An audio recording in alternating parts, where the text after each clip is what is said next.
suite à l'analyse du texte Comment reconnaître le racisme,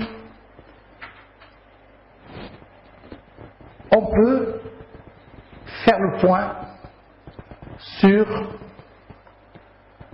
le thème du débat, de la discussion. Nous avons vu que le texte de Tahar Ben-Jelloun était adapté à son destinataire. Enfin, que les répliques du discours du père étaient adaptées au destinataire qui est la fillette. L'explication et les exemples donnés sont des moyens qui permettent de mieux convaincre l'interlocuteur, de mieux le persuader, de mieux arracher son adhésion. Nous allons voir que, à travers ce nouveau texte, le racisme expliqué au lecteur du journal Le Monde, du même auteur,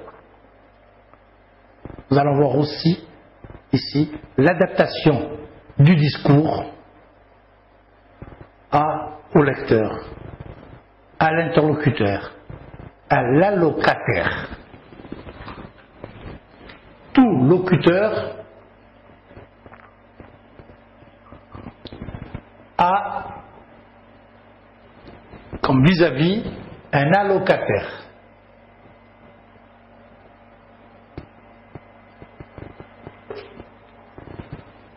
Le locuteur s'exprime,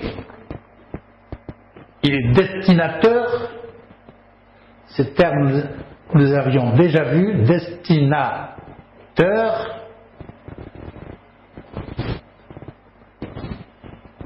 et celui qui reçoit son message est destinataire.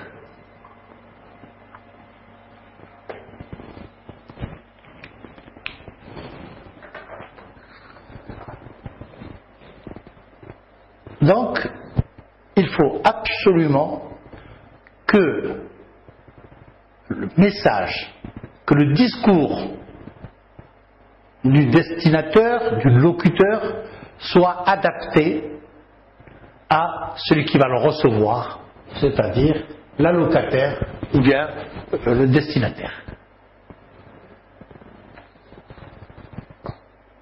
Tout simplement.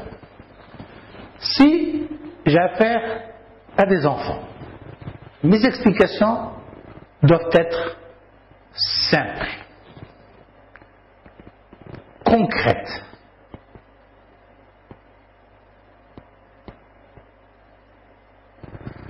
Et je peux les reprendre jusqu'au moment où je sais que l'enfant a compris mon message. Non, pour les adultes, c'est un autre discours, un discours destiné aux adultes. Pour des adultes cultivés, un discours beaucoup plus savant, et ainsi de suite. Au fur et à mesure où je monte dans la pyramide du savoir, je vais adapter mon discours à ceux qui vont le recevoir. Alors, dans ce texte de Tahar Ben-Jelloun, le racisme expliqué au lecteur du journal Le Monde, qui est extrait d'un dossier et de documents que Le Monde a édité en 1978, ces dossiers avaient pour titre générique la xénophobie. Xénophobie.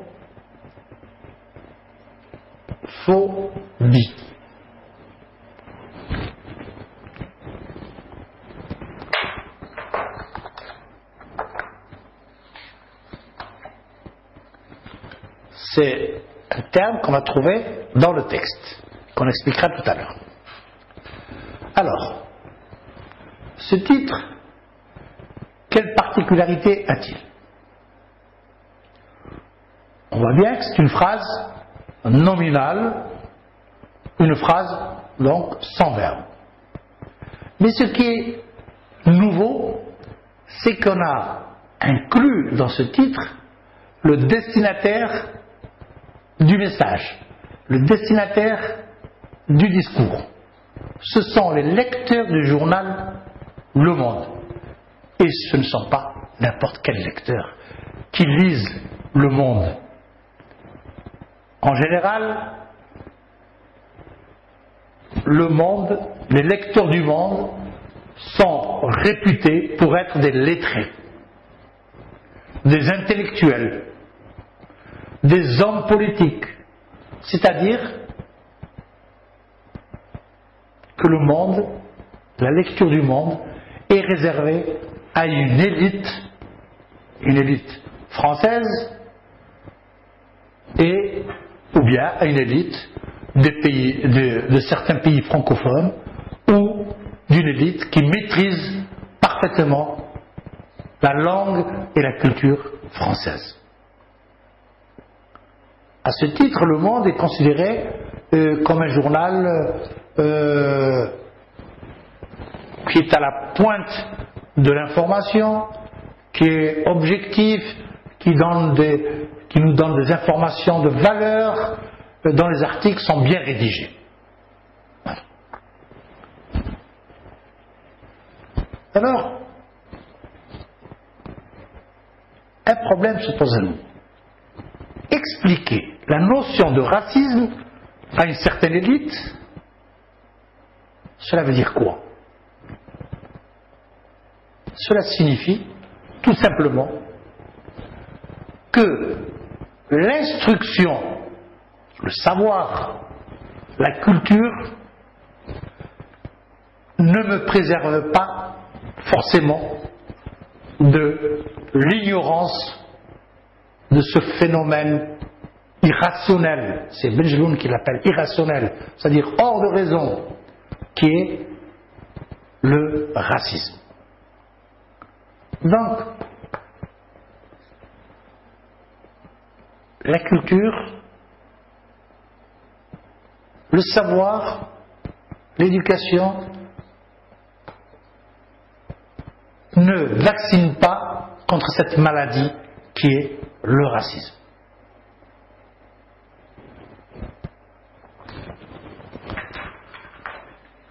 Nous allons passer à la lecture du texte et ensuite à sa lecture analytique.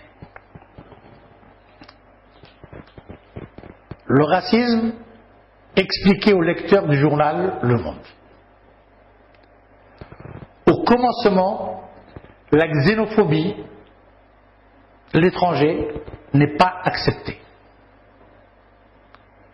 On ne donne pas forcément de raison.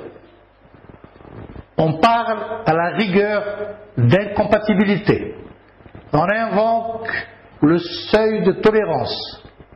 En fait, on se sent menacé dans son petit bonheur, car on s'est installé dans un territoire de certitude. L'ouverture sur les autres, on préfère la méfiance.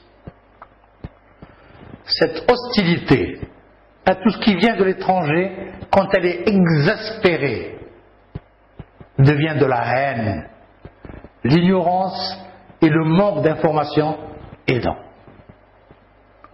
Le glissement vers le racisme affiché, vers le racisme militant, se fait aisément en des moments de crise socio-économique et politique.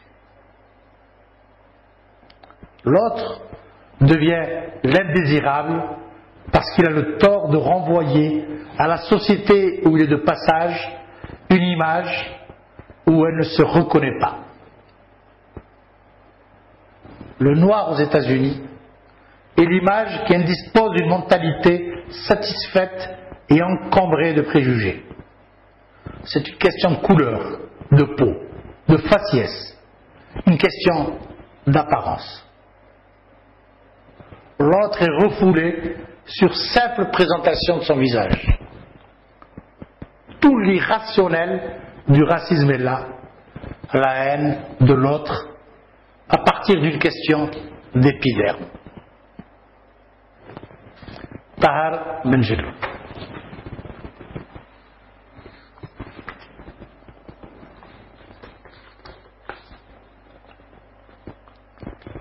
Le premier paragraphe est manifestement l'hostilité à l'égard des étrangers.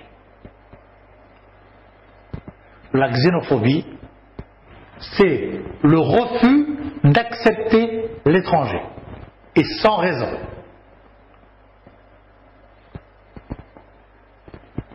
Vous allez remarquer qu'il y a aussi dans ce texte le procédé de la reprise que nous avons vu dans le texte précédent.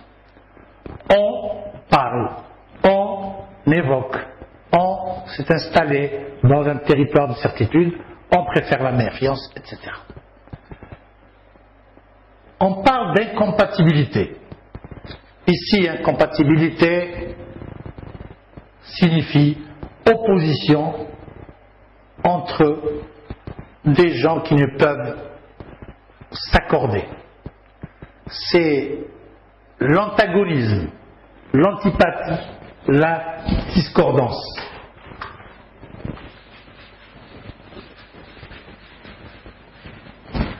Je reprends. Incompatibilité renvoie à antagonisme.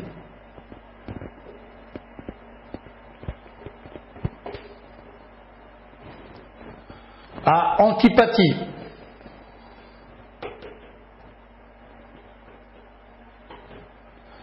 À discordance.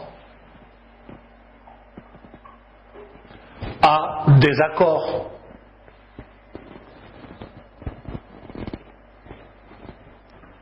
On évoque le seuil de tolérance.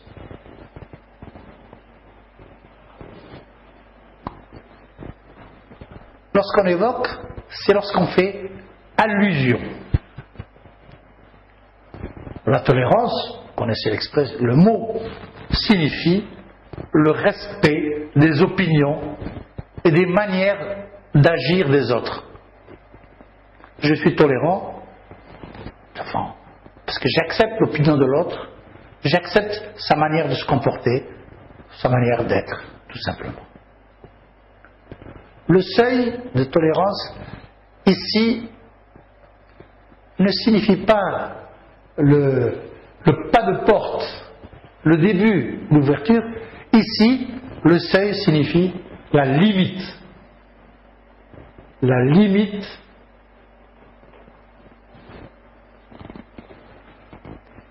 de l'indulgence.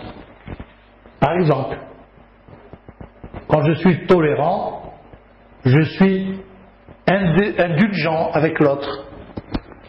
J'accepte ses idées, j'accepte sa manière de penser, j'accepte sa manière de faire. La limite le seuil de la tolérance signifie la limite de la tolérance, la limite de l'indulgence, qui veut dire aussi complaisance, bienveillance.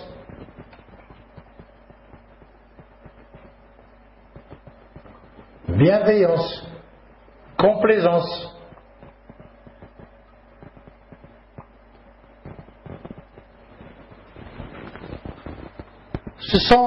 Tous ces termes-là sont des termes qui relèvent de la spéculation philosophique. Ce sont des termes abstraits. Termes abstraits. Contraire aux termes concrets, ceux qui désignent des objets qu'on peut toucher, qu'on peut sentir, qu'on peut voir, etc. On s'est installé dans un territoire de certitude signifie